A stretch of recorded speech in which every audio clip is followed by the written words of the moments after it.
What if you could sit down with the real-life Michael Corleone?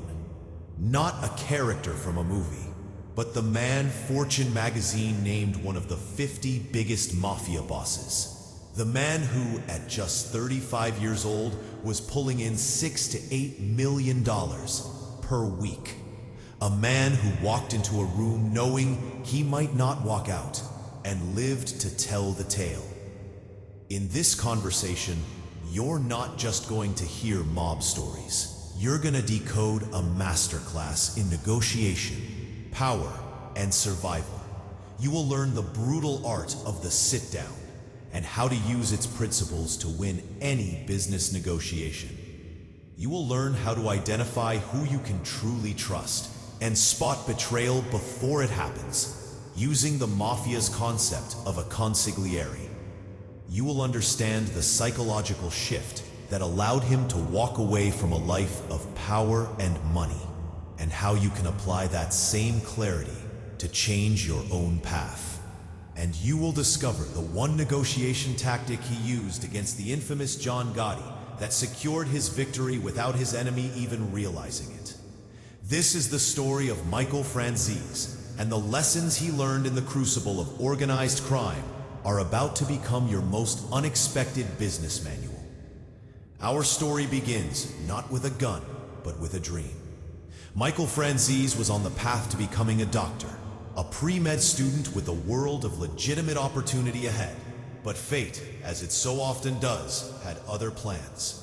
At 17, his father, the legendary Sonny Franzese, was handed a 50-year prison sentence for a crime he swore he didn't commit. It was a crossroads. The call of the family, the need to protect his own, pulled him in. His father gave him a choice, but it was a choice with only one real outcome. If you're going to be on the street, his father said, then I want you on the street the right way. And so, on a Halloween night in 1975, Michael Franzese was born again. In a solemn, terrifying ceremony, he took a blood oath. A saint's picture was set ablaze in his cupped hands as he swore an oath to a new family, Cosa Nostra, this thing of ours. The words echoed in the room. Betray your brothers, and you will die and burn in hell like this saint is burning. He was in, and he was a natural. While others used brute force, Michael used his mind. He became a maestro of money, an architect of audacious schemes. People came to him with deals. One such deal was in the gasoline business. A small-time operator showed him a way to defraud the government of tax on every gallon sold. Michael saw the potential. He sent his enforcer, a man they called Big Vinny, to keep an eye on the operation. One Saturday, Big Vinny shows up at Michael's house not with his usual package of meat, but with a box. He drops it on the kitchen counter and opens it. Inside wasn't steak. It was $280,000 in cash.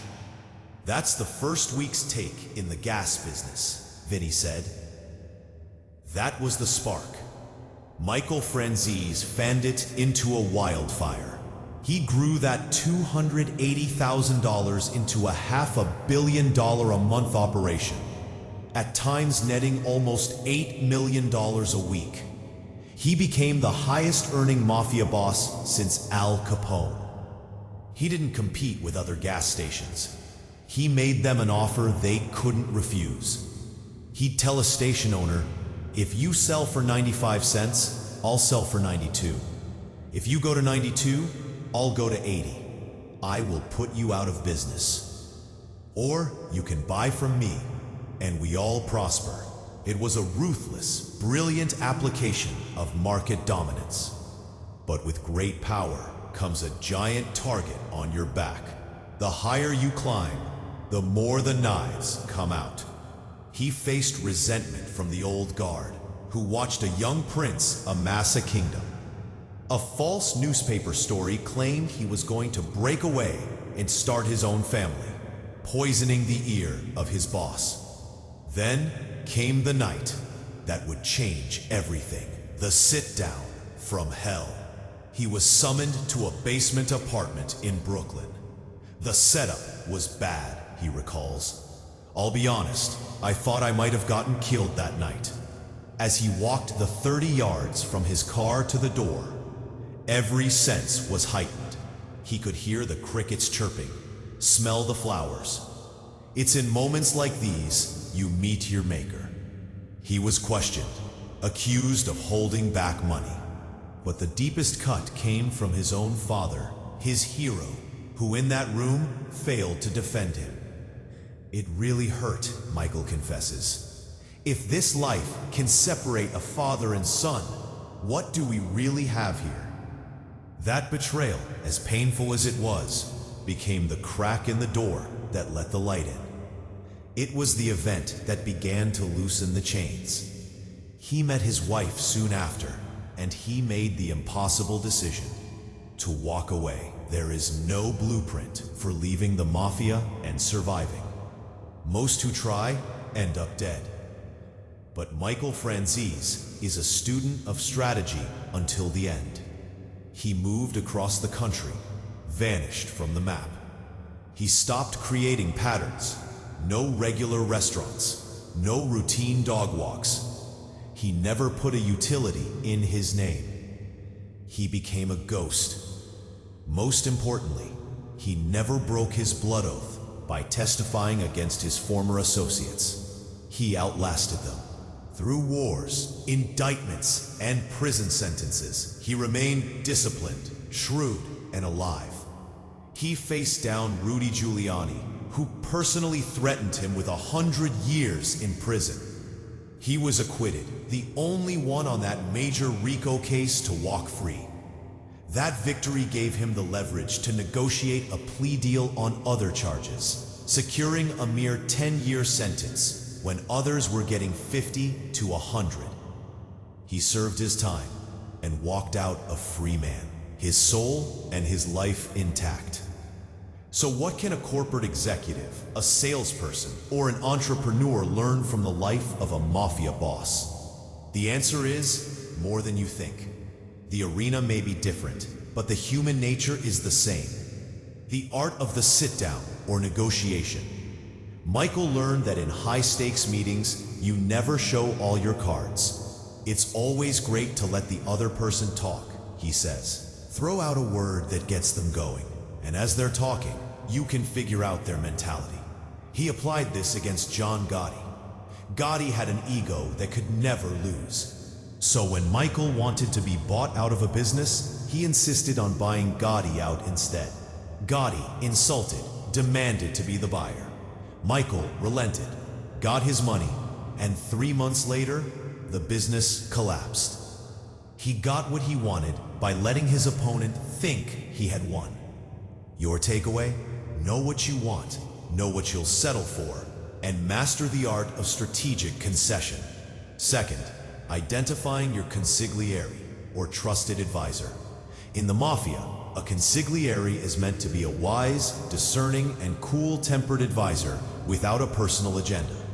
In your life, this is the mentor you can trust implicitly. Michael says the key traits are wisdom, discernment, and a lack of personal agenda. That's important, he adds, but that's rare. Your takeaway? Be intentional about building your personal board of directors.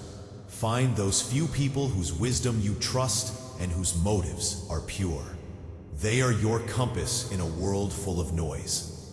Third, reading human nature, or performing due diligence on people.